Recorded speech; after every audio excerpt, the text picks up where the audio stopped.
Hi, everybody. Andrew Champagne here alongside JD Fox. And to give you a little bit of exposition on how this went down, I'll tell a quick story.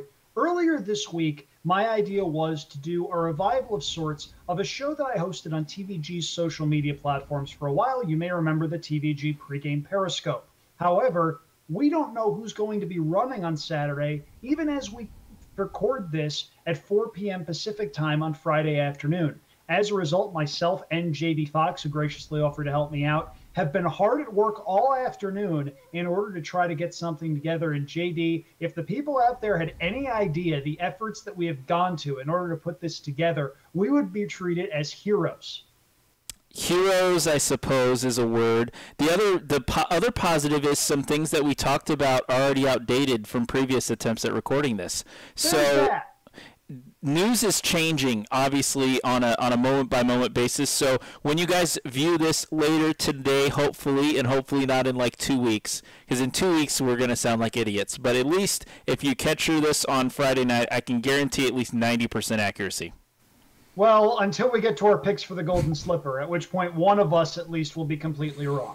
Yeah. But yeah, so just to give you a quick rundown here, we're going to talk a little bit about the situation in Arizona. We'll discuss the Golden Slipper, which is coming up tonight at Rose Hill in Australia. You'll be able to bet on that and your favorite ADW website, unless, of course, you're in Arizona. More on that later. And also, we'll talk a little bit about the fall Triple Crown possibilities and how that could affect the rest of the calendar. But we'll start with the Arizona situation. And as much as I joke, this is something that needs to get a little bit more play than it's gotten.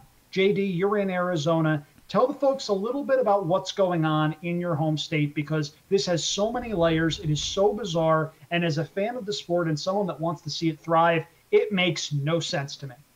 All right, so we'll go back to last year. Arizona Downs reopened, and we were all very excited for that. They closed again. Then they reopened again. So we've been very supportive of that product up there in Prescott Valley, because we do need year-round racing in Arizona, keeping the horse colony up. It allows for bigger field sizes. We've had to cut days just because we don't have enough horses, which should never happen in a horse-rich country area like Arizona. I mean, these are horse people outside my window. I look out my window and I've got horses and cows and everything. I mean, that's what Arizona's about. It's a rancher lifestyle. So we were excited with that. Doug Ducey, our governor and our state legislator, passed a law to try to help Arizona Downs. They were getting shut out on the simulcast end, and basically the legislature passed legislation that's very similar to what California has, which is basically the premise that if you're going to sell a simulcast signal to one set of OTBs, you have to sell it to every OTB in the state, every OTB network. Obviously, there's the Fair Circuit, and then there's some other OTBs, so there's multiple ways and multiple circuits of OTBs in California, very similar here in Arizona, but they're racetrack-based. So the Arizona Downs OTBs, they wanted to get those Monarch signals that they were having a problem getting, Gulfstream Park, Santa Anita, all the Monarch tracks, but also signals that they distribute, that Stronach distributes through Monarch, Tampa Bay Downs being a big example of that. Basically, they couldn't come to an agreement. So since they provide to all or none at the first of the year, Monarch has gone in and terminated the signal. So not only can we not bet on any of those tracks, we actually can't even view them easily. Without TVG, like they're blocked out if you're on RTN or things like that. I mean, it's really, really deep, delves down deep. So that's the big issue at play, and what we're trying to get more people involved with. The commission is doing the best they can. They've actually done some yeoman work with their commission meetings and trying to get all the key parties together, but Arizona remains shut out, and that's just the tip of the iceberg, Andrew, because with how OTBs work in Arizona, with COVID and COVID-19 and shutting down of restaurants and bars here in Arizona, very similar to where you're at in California, where you're stuck at home. We're basically there in Arizona. The OTBs can't operate. And since the OTBs aren't operating, Turf Paradise, because they have sole discretion on this for the advanced deposit wagering folks, just said, hey, we're just going to shut it down for the time being. So right now in Arizona, there's no legal way to bet on a horse race. In terms of horse racing in general in Arizona also up in the air. Arizona Downs is supposed to run this summer. They have not announced dates. Normally they would start late May. We haven't heard anything there even before the COVID crisis. So all I can tell you is that Turf Paradise is going to reopen in October. Hopefully we have ADWs involved in OTBs back up and running before then, because I might go stir crazy. And that's even more stir crazy than you already might be. But that just seems gobsmackingly stupid on so many levels. And it's not like we're talking about a small state here. We're talking about a state that has several major tracks, breeding operations. It's maddening to me that people can't come together and figure something out. And I know I'm preaching to the choir on that. Yeah, we've got a lot of people here in Arizona. It's horseman country. So this is there's not just an impact here on the wagering public, but obviously purses and things like that down the line. They were already talking about cutting dates because they just didn't have enough money to be able to hold more racing days. So they were going to cut a day of the week at Turf Paradise already going into all of this because of all of these issues.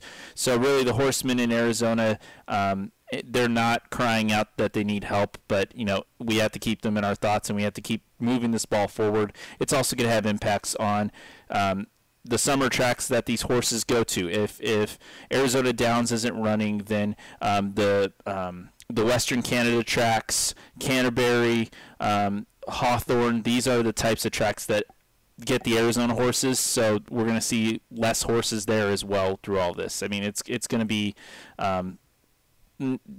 basically industry-wide, there's impact here from Arizona. And this is a situation that is, of course, ever-changing. As we've mentioned, some of the things that we even talked about 2 or 3 hours ago aren't relevant right now. So this is something that we all need to keep an eye on, because it's not just an Arizona thing. This is going to be a nationwide thing. Now, as I mentioned earlier, one of the reasons I wanted to do something was to try to give people something to get excited about during the course of the week for some big racing action, except we didn't really know what big racing action there was going to be. One of the things that we do know is that there's a very big race coming up in Australia later this evening. In fact, just in a matter of a couple of hours likely from when you're seeing this. We're talking about the Golden Slipper for 2-year-olds in Australia. It'll go as race number 7 from Rosehill. It'll be Australia A at your ADW of choice. JD, it's a big field. Tagaloa is the 4-1 morning line favorite. But we both think the horse to beat may very well be number 3, Farnon, the 11-2 second choice. Yeah, Farnon for Hugh Bowman.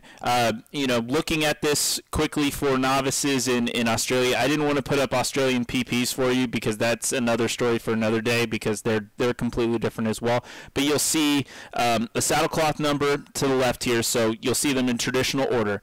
But you'll actually see where they are drawn in the barrier, which is what they call like the gates in Australia, to the right side next to the weights. So you'll see that although Farnon, who we're talking about, is carrying saddlecloth 3, and you use that for identification purposes, actually breaking out of barrier 14 for Hugh Bowman. So Farnon, a lot of speed, and really we have not seen, I don't think, the best of this 2-year-old colt. Again, in the Southern Hemisphere, we don't see 2-year-olds turn to 3-year-olds until August 1st. So this is like the middle of the 2-year-old season, where obviously we're just starting with 2-year-old quarter horses in the States, and we're gonna be a couple months away from seeing 2-year-olds on the thoroughbred side working. But really 2 straight wins for Farnon after first attempt at a big $1 million race, but there have been two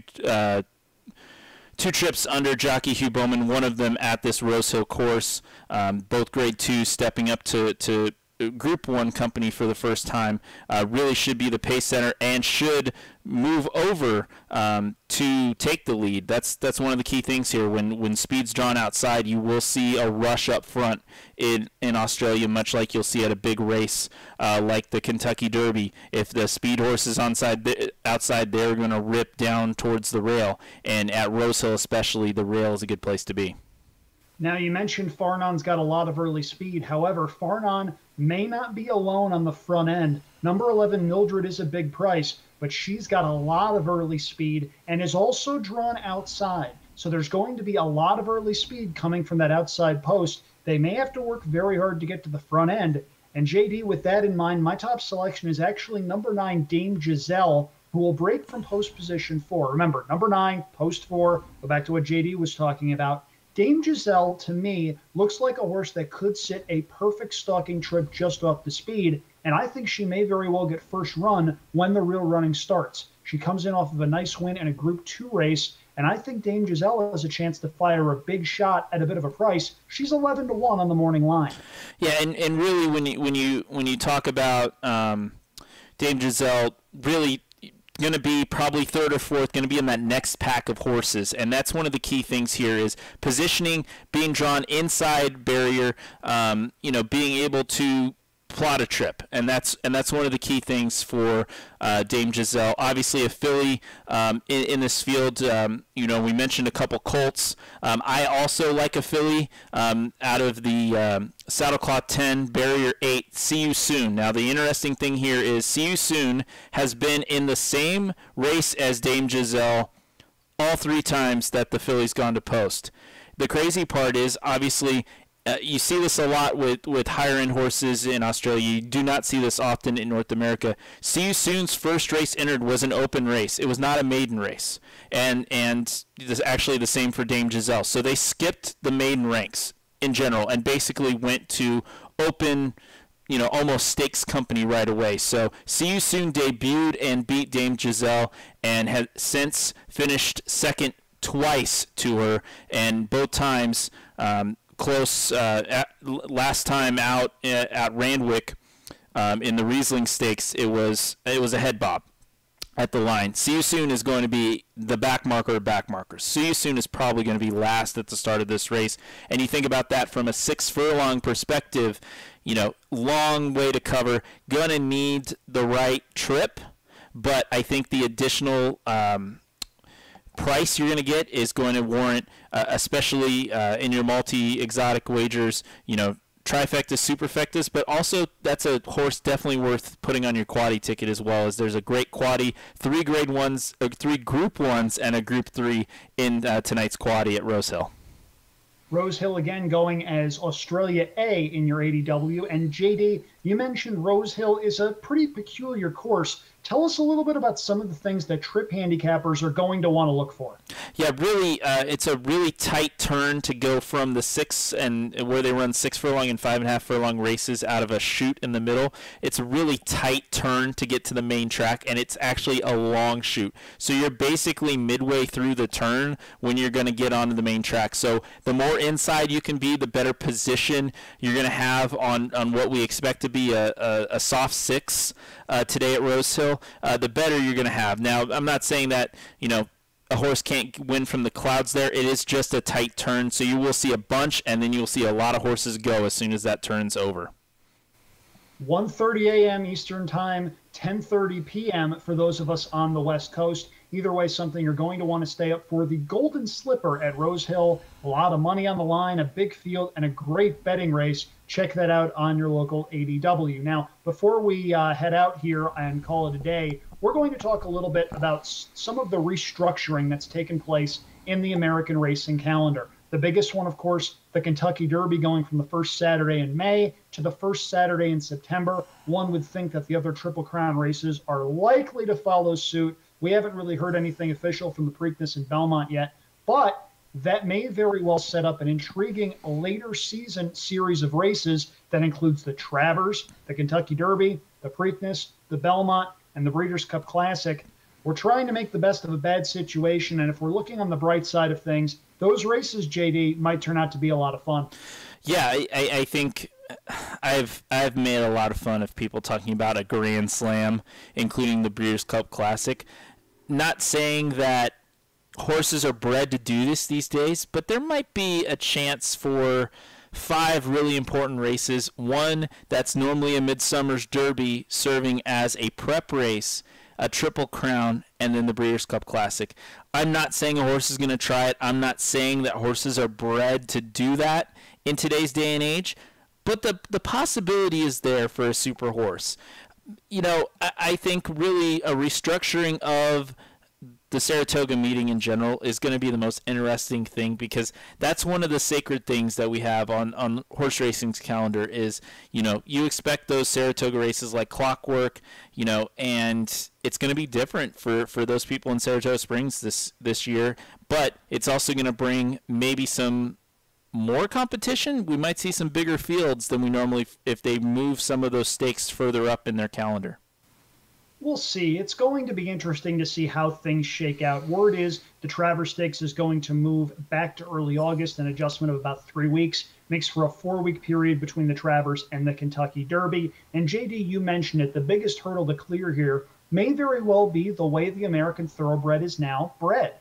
Horses are not bred to run 5 races in the span of 3 months, let alone 5 races that are that long. You're looking at a mile and a quarter, mile and a quarter, mile and 3/16, mile and a half, back to a mile and a quarter, 5 races in 3 months at 5 different tracks. That's a tough ask, and it'll be interesting to see how Connections manage their horses. Say you've got a horse that runs second in the Kentucky Derby. Are you going to run back in the Preakness or Belmont, or are you going to train up to the Breeders' Cup Classic, which has a much bigger purse? It's going to be fascinating to watch, especially because there's no playbook for this. This is a completely unprecedented situation that we're dealing with, as we all know, and this is how racing needs to adapt and adjust. And it's a matter of seeing how Connections can adjust, how they can get their horses ready to peak later in the year, as opposed to the first Saturday in May through the first or second Saturday of the month of June. It's fascinating to me, and we've already seen a couple of other schedule changes as well, namely the Arkansas Derby moving to the first Saturday in May. They've moved that back about a month from its original date in early April. Will Derby points matter, or are they just going to draw the best field? That's a question. Another question we have is we obviously are getting familiar with the idea of win and you're in races. One thing we didn't touch on in the Golden Slipper is there's a bunch of win and you're in races in the Australian calendar. This is the biggest 2-year-old race. It's actually the biggest purse of a 2-year-old race in the world. We've got entry points, and what we've seen with the other 2 Triple Crown races is they've started to have feeder races themselves. So, and some of these have already been contested. So how does that work? How will the Breeders' Cup Win and You're In series work for 3-year-olds? Because sometimes, dirt mile, things like that. Like, I really don't know how any of this is going to work, and I think we are going to see, because of that, I think we're going to see the Derby points aren't necessarily going to matter. And I think for the Breeders' Cup, nominations are going to be a little more old school, and we're going to see some nomination deadlines. We're going to see them adjust with the racing calendar, and we're going to see some different horses enter that may not traditionally do it. We might get a hot horse that comes back from a layoff, or is at a track that's continuously running and just is able to come in and be fresh and be ready to go. I shouldn't say fresh, I should say in racing shape, is going to be fit and just be able to upstate. We could see somebody from the claiming crowd come in and be a grade 2 or grade 3 winner down the line and end up in the Breeders' Cup. I mean, anything is possible these days, and that's why we're still here talking about it, because this is a sport that's in our blood and we're excited. And obviously a lot of people are scared. They don't know, there's people on Twitter, if the Kentucky Derby's not the first Saturday in May, I don't know what to do. Word you're looking for is riot. It was a tweet I saw a couple of days ago. Yeah. It made my blood boil, and I said as much. But that goes to show the cultural value of these races. And on that note, something that we have not talked about. There is a city ordinance in the city of Baltimore that says the Preakness must be run in Baltimore. So how are they going to manage that? It's a good question, right? I mean, Baltimore has sister cities throughout the world. You tell that to the people in Baltimore. Yeah, I don't want to.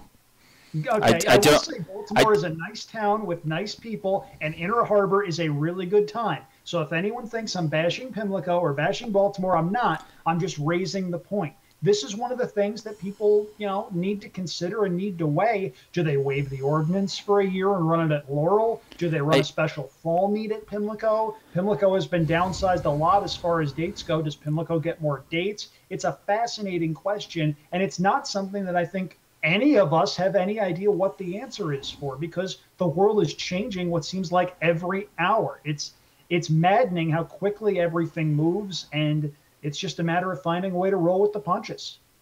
Yeah, and that's what we're doing here. And, obviously Australia is something that I follow on a daily basis, but getting Andrew involved in talking Golden Slipper, I mean, that's really where we're at. I mean, looking at what's on card for tonight, there's still some good races here in North America for Friday. We're hoping Gulfstream still runs tomorrow. That appears to be the plan. Fingers crossed, not that I can bet, even if ADW wagering was put back in, I couldn't bet Gulfstream here in Arizona based on what I was talking about earlier, but I just want to see horses run. I want to see the horsemen have a means of making an income, because I think that's a big thing that we don't talk about enough in the horse racing Twitter gambling community, is these horsemen have to make a living. And if you're a trainer and an ownership group that is just grinding out claimers and you're really good at it, your margin still isn't that great, and now you have no income. Yeah, that's for sure. I mean, it's not a video game. This is real life. And it's a case where every decision has a lot of side effects to it, and I don't envy the people that are in charge. And that seems like as good a place as any to start wrapping things up here. For those of you who tuned in, thank you. I'm serious. You have no idea what we went through from a technological standpoint to try to get this online. JD and I really hope you enjoyed it, and there might be more to come, assuming the fixes that we ironed out this afternoon hold up. Depending on how long this lasts, we're certainly open to any topics you may have. JD and I have talked about setting a morning line live on camera, which would be just an exercise in futility because nobody ever says, hey, good job, morning line man. But we're certainly open to whatever comments anybody has. You can reach me on Twitter at Andrew Champagne. You can reach JD on Twitter at Horse Tickets. And JD, thank you so much. Really, this was you talked about yeoman's work earlier. This was yeoman's work because there was a lot going on behind the scenes, and now we've got something that hopefully people will enjoy. So thank you for that. And I've got to get up and posting it because we're a few hours behind where we want to be. So thanks everybody for tuning in. We really appreciate it. We hope this is the first of many. We're going to try to get some guests and make this exciting for you guys and give you guys some content as you are stuck in your house, especially Andrew, because I bet he's starting to smell because the barrier ordinance came down before anything else happened.